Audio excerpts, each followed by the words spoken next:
Her name was Ellen Mackey. Her father was Clarence Mackey. And he was wealthy by virtue of the fact that he owned all of the telegraph lines in America. If you sent a telegram, it was on Clarence's telegraph lines. Well, he wasn't happy about his daughter going out with Irving, and he had his reasons. You see, she was 15 years younger than Irving. She was 23. Excuse me. She was 23, and Irving was 38. Irving was very Jewish, and they were very Catholic. Irving was new theater money, and they were old, established money. This was reason enough for Clarence, and he would do anything he could to separate those two.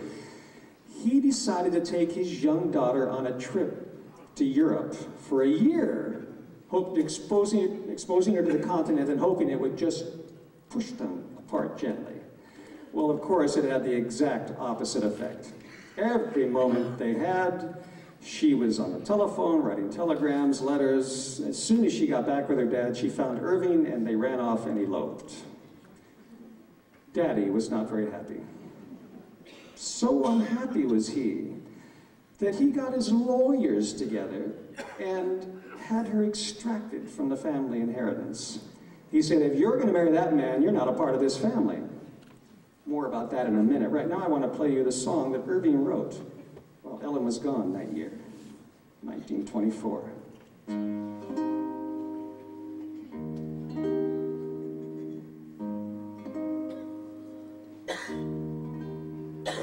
Remember the night you said, I love you. Remember you vowed by all the stars above you. Remember we found a lonely spot after I learned to care a lot. You promised that you'd forget me not, but you forgot to remember.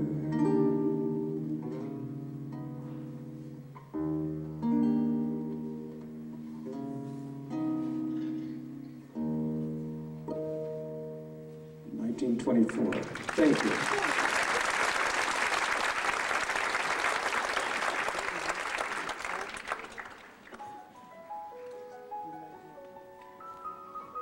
Well, Irving wanted to try to make up for Daddy's meanness a little bit. He got his lawyer together. He only had one.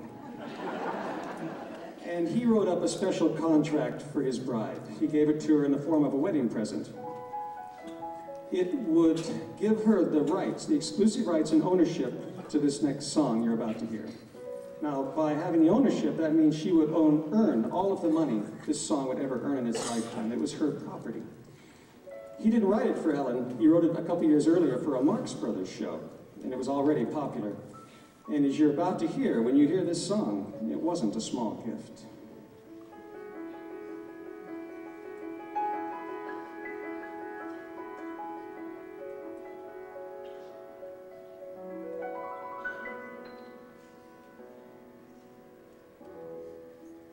I'll be loving you always.